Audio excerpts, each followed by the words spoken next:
শুধু গান নয়, গানের গল্প। সে ডানা মেলে উড়ে যায় অল্প অল্প একদিন, প্রতিদিন একদিন প্রতিদিন।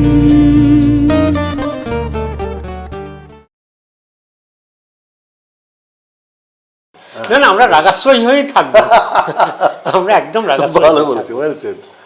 হ্যাঁ, ধরো টেকনিক্যালি কিছু ব্যাপার, খুব মানে টেকনিক্যাল শব্দটা ইউজ করলাম এই কারণে যে এই আমরা বাংলা কথার মধ্যে অজস্র ইংরেজি কথার শব্দ চলে আসে।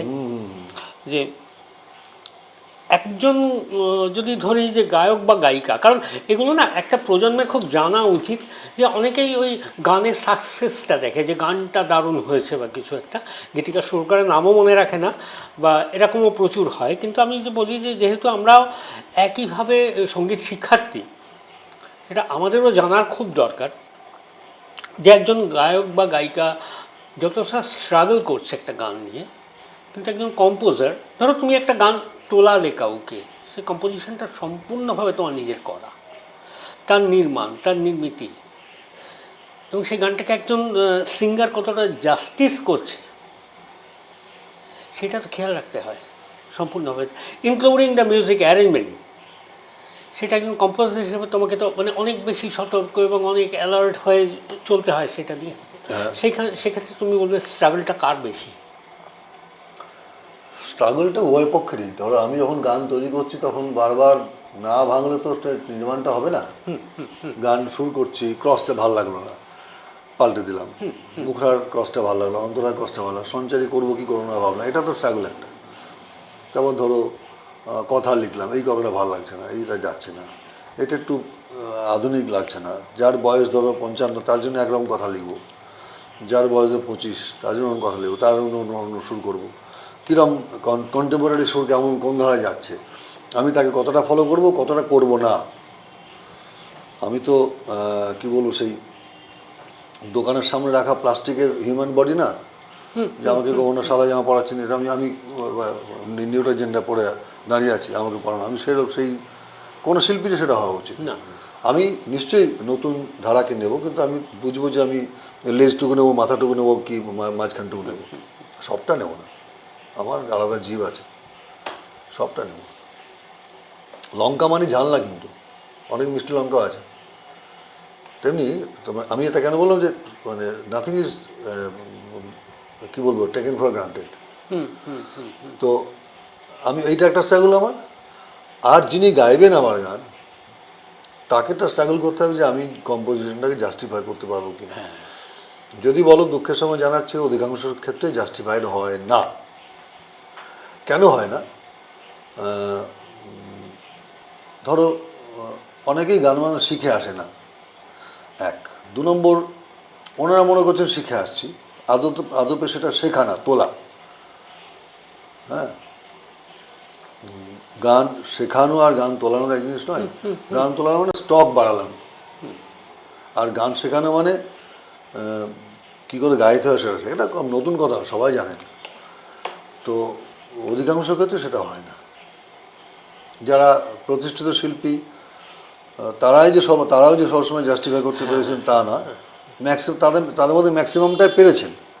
আবার যারা একটু অ্যাফোর্ড করতে পারবেন, আমার পারিশ্রমিক, আমার অ্যারেঞ্জার যে পার্থপাল, বা ধরো তুমি অ্যারেঞ্জ করছো, তোমার পারিশ্রমিক হোয়াট এভার, অ্যাফোর্ড করতে পারবে, স্টুডিও অ্যাফোর্ড করতে পারবে, সেই গান আগে না করতাম। 2-1টা ক্ষেত্রে বা বেশ কিছু ক্ষেত্রে দেখেছি তাকে গান গাওয়া থেকে আটকানো যায়নি, অন্য কেউ করে দিয়েছে। সে অপরাধ করেছে বলছি না, আমাদের তো কোনো একটা বোর্ড নেই বা স্ক্রিনিং বোর্ড নেই যে তুমি গান গাইতে পারবে কি পারবে না। আর সত্যি কথা, আমি বা কী জানি, আমি বলবো যে ও গান গাইতে পারবে না, আমি বা কতটুকু জানি। উল্টে জাস্টিসের কথাটা বারবার মনে আসছে। হ্যাঁ, এবার হ্যাঁ, ওই যে জাস্টিস করতে গেলে তোমাকে তো আগে জাস্ট হতে হবে সাবজেক্টটার প্রতি, তাই না? তো তোমার সঙ্গে কথা বলতে আমিও শিখে গেছি, কথা নিয়ে মজা করা যায়। তো জাস্ট নয়, বললাম না, শিখে আসে না। আবার অনেকে ইনোসেন্টলি ভাবে যে আমি বোধহয় ওর মতো করি, ওর মতো গাই, তার মধ্যে কোনো মানে কৌশল করে ভাবে না, সত্যি সত্যি ভেবে নেয় আমি সুচিত্রা সেন বা আমি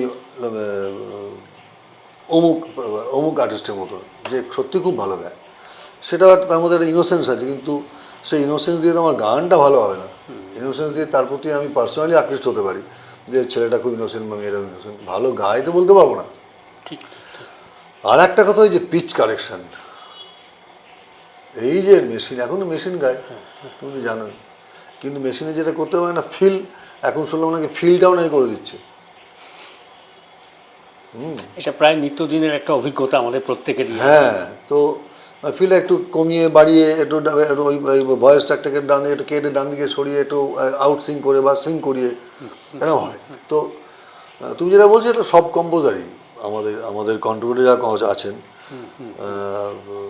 তারাও বলেছে প্রথম দিকে। এখন করি কি, যে এখন বয়স হয়েছে তো এখন বুঝতে পারি, সেটা অনেক দেরিতে আমার ম্যাচুরিটি হলো। আমি অনেক দিন ভুলভাল গান দিয়েছি ঠিক লোককে, আবার ভুলভাল লোককে ঠিক গান দিয়েছি।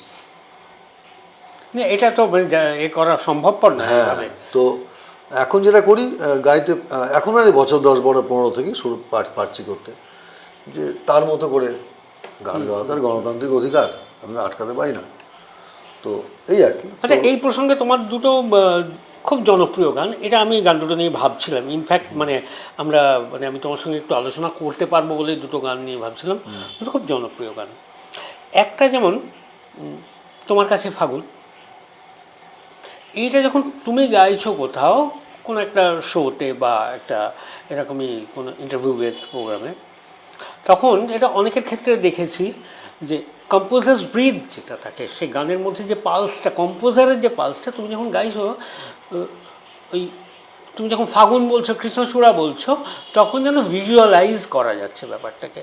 আর যিনি গেয়েছেন তিনি আমাদের অত্যন্ত প্রিয় গায়িকা, এবং তার কণ্ঠমাধুর্য নিয়ে কোনো কথাই হবে এবং তার ব্রিলিয়ান্স নিয়ে কোনো কথা হবে না, একেবারেই, তার শিক্ষা নিয়ে। কিন্তু এই কম্পোজিশনটাকে আমার খুব স্পন্টেনিয়াস মনে হয়েছে, খুব স্বতঃস্ফূর্ত একটা কম্পোজিশন। আমি তার রহস্যটা জানি না, বা আমি সেটা শুনবো তোমার থেকে। আরেকটা হচ্ছে ঠিক প্যারালালি মেঘেদের মিনারে, এই গানটার মধ্যে অদ্ভুত একটা ম্যাজিক রিয়ালিটি রয়েছে, যেটা আমার মনে হয় যে গানটা কিন্তু নির্মাণ হচ্ছে একটা স্তর অদ্ভুত। গানটা যেভাবে গাইছে যেন একটা পার্টলি গানটাকে ভালো লাগা আরম্ভ হচ্ছে। গানটা দুবার না শুনে আমার কিন্তু গোটা গানটা আমার জন্য শোনা হচ্ছে না, 2বার 3বার 4বার শোনার পর মনে হলো হ্যাঁ, পুরো নির্মাণটা বোঝা গেল, মানে পুরো ভিজুয়ালাইজেশনটাকে বোঝা গেল। ওটা গানের মুডটার জন্য আর কি, মুডটার জন্য। তোমার গায়ে ফাগুন যে শুনছে, ওটা একদম পিওরলি রোমান্টিক গান, খুব রোমান্টিক। আর মেঘেদের মিনারের মধ্যে একটা দুঃখ কষ্ট মেশানো আছে, একটা কষ্টের প্রলেপ আছে, কিন্তু আবার ওই যে বললাম একটা ম্যাজিক রিয়ালিটির মতো খুব। হ্যাঁ, সেটা আস্তে আস্তে আনভেইল করা, হ্যাঁ এটা বলছো তো, সব প্রকাশিত হচ্ছে গানটা। আর তুমি এটা বললে যে কম্পোজার ব্রিজ, যেটা কম্পোজার টাচ, আমি মনে করি যদি কোনো কম্পোজার গাইতে পারেন তাহলে তার গাওয়াটা অন্যরকম হবে। এখন যিনি গিয়েছেন তার থেকে কতটা ভালো কতটা খারাপ সে বিষয়ে যাচ্ছে না, কারণ ভালো খারাপ বিষয়টা একদম আপেক্ষিক। কিন্তু তুমি ধরো কি বলবো, একটা গিটারের পিস ধরো বাজাচ্ছ, সেটা একটা অন্যরকম হবে। তুমি একটা কিশোর কুমারের গান বা কোনো গান বাজাচ্ছ, আর তুমি যেটা নিজে কম্পোজ করেছো সেটা যখন বাজাবে, সে তার ফিলটা দেবে অন্যরকম হবে। তুমি যখন অন্যের গান বাজাচ্ছ, তুমি তার বাইরে খুঁজে যেতে পারছো না গানটা। আর আমি যখন ধরো তোমার কাছে ফাগুন চেয়েছে, যদি এটা সমুদা অনেক অনেক অনেক অনেক ও গেয়েছে বলে হয়তো বিখ্যাত হয়েছে এতটা, এবং সেই সময় আমার FM গানটা বাজিয়েছে। তো না, কিন্তু এই কম্পোজিশনের গুণটাকে তুমি অস্বীকার করতে পারো না, কোনো মানে বিনয় বা সবিনয়ের কথা বলছি না। সেটা কম্পোজিশন ভালো তো বটেই, হয়তো ভালো বলেই হয়তো লোকে ভালো লাগে, কিন্তু শুভমিতা এটাকে ক্যারি করেছে, অবশ্যই ক্যারি করেছে, একজন সুন্দর করে কণ্ঠে তুলে নিয়ে ধারণ করে সেটাকে এনজয় করেছে, এবং সমস্ত শোতে গিয়েছে, গানটা কানে এসে পৌঁছাচ্ছে একটা গান। তুমি তাই দুহাত ভরে, এগুলো রেকর্ডে সেই স্কোপ নেই, দিলে আগুন উজাড় করে, আমি যাইব গাই, সে কি তোমার অহংকার,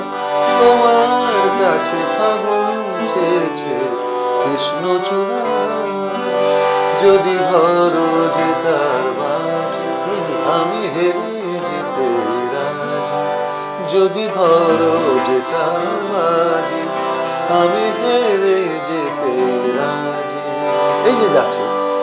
তো সেটা তো আমি আমার ওই আপন মনে মাধুরী মিশায়, শুভমিতাও মাধুরী মিশায় গায়। হ্যাঁ অবশ্যই।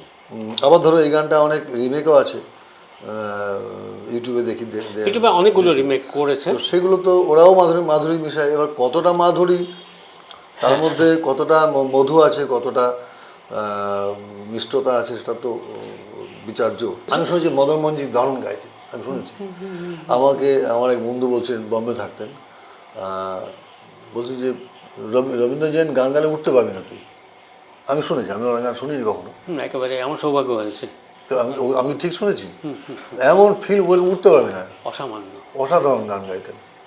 তো সুতরাং আজকে যদি দেখেছো কি তার যদি জয় সরকার গায়, ভালো খারাপ বলছি না, ওটা অন্যরকম তো শোনাবেই।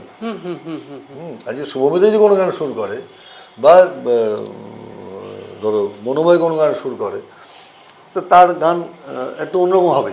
তার নিজের ফ্রিডমটা রয়েছে সেখানে, ফ্রিডমটা রয়েছে। একদম। তো আমি তো তোমার জামা পরছি, হ্যাঁ, যদিও জামাটা আমার মাপ নিয়ে হয়েছে, কিন্তু তোমার তৈরি করে জামা পরছেন, তো এই একটা থাকে। আবার এটা সবসময় থাকে বলে তাও না। ধরো আর.ডি. বর্মনের গাওয়া গান তোমার শ্রুতি মধুর না লাগলেও হয়তো একটু অফ টিউন, আউট পিচ হবে, কিন্তু অন্যরকম লাগে, অন্যরকম সেরকমই আর খুব ফ্ল্যাশি একটা। হ্যাঁ। এর পাশাপাশি যে ওই আরেকটা গান বললাম, কিন্তু এছাড়াও তোমার অজস্র কম্পোজিশন আছে, যে কম্পোজিশন হয়তো সবগুলো আমরা শুনে উঠতে পারিনি, বা শুভমিতার গাওয়া অনেক গান তোমার শোনোনি, বা নন রেকর্ডেড কিছু গান থাকতে পারে। ওই যে বলছিলাম, ধরো তুমি কি একটু বলবে যে ধরো ধরো ওই ধরনের একটা গান, যে গানটা একটু সেরিব্রাল। আমার গাওয়া আছে, ধরো এটা ওই যে কিভাবে কোথায় জীবন জুড়ায়, কোন সঞ্চয় এমনি ফুরায়, কখন চুপি চুপি, কিভাবে হাজার রাজা সাজার মুখোশ এড়িয়ে সত্যিটা হয় নিজের মুখোমুখি, তোমার আমার স্বপ্নে সাজানো ভাবিকার পলাতক কখন জিতে যায় জীবন কখন। এটা 2004 সালে লেখা। তো আমি এটা কেউ গাইবে না বা শুনবে না বলে রেকর্ড করি। 2011 রেকর্ড করলাম আমার স্ত্রীর জন্য, যে কেন গান রেকর্ড করছেন, করো করো করো। অবশ্যই দেখলাম অনেকেই পছন্দ করেন গানটা। অবশ্যই।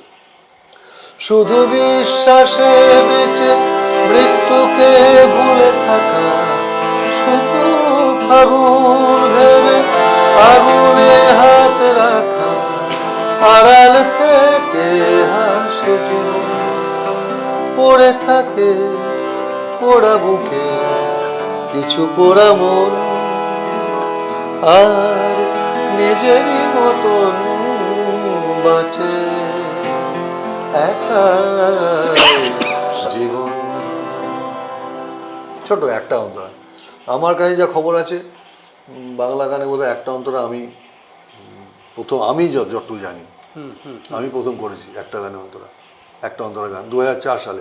রেকর্ড হয়েছে 2011 সালে, তার আগে হয়েছে, কিন্তু 2004-এর আগে বলে আমি শুনিনি একটা অন্তরা গান। এটা আমার আর তারপর কিছু বলার নেই, বলা শেষ হয়ে গেছে বলে পরের অন্তরা জোর করে লিখিনি। এটা খুব, এটা ওই একবারে ভেতর থেকে উঠে আসা আর কি। হ্যাঁ।